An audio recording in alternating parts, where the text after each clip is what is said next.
learned from this unit is the lymphatic and immune system, and that they filter unwanted particles, transport red blood cells, and warding off pathogens. Lymphatic has three structures and functions, and it has the central, peripheral, and accessory. Central consists of bone marrow and the thymus and the organs and tissue. Bone marrow lies deep within the long bones, and there's another type of bone marrow called red bone marrow, and it produces and repairs red blood cells and the production of stem cells. Another thing that I learned is the thymus gland, and it's located in the mediastinum between the lungs, and it extends superiorly as high as the edge of the thyroid gland and inferiorly to the fourth costal border. The peripheral lymphoid organs and tissue of lymphatic vessels, lymph nodes, and the spleen.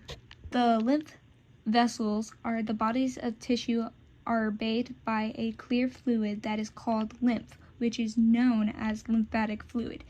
It is similar in compositions to interstitial fluid. It's responsible for transporting blood cells from the lymph nodes to the bones. Lymph nodes check points that monitor and cleanse lymph as it filters through. Thymus and spleen provide a nursery for maturing immune cells and called lymphocytes.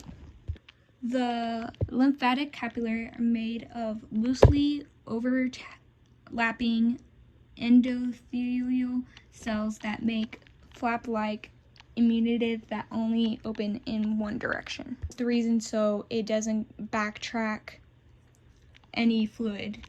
Also learned about how B cells produce antibodies that target any antigens, and T cells are activated to identify and destroy ineffective cells like cancer cells. I'd like to know more about how the body is structured and functions. I also want to learn how the body reacts to any viruses, bacteria, or diseases. And I also want to learn how each different cell in the body works, like fat cells, pancreatic cells, muscle cells, and cancer cells.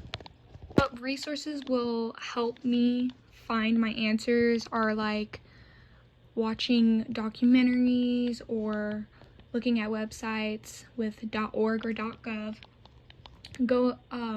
Looking into universities that have those resources, and some activities can help is looking at skeletal pictures or looking at cadavers or watching a scientist talk about it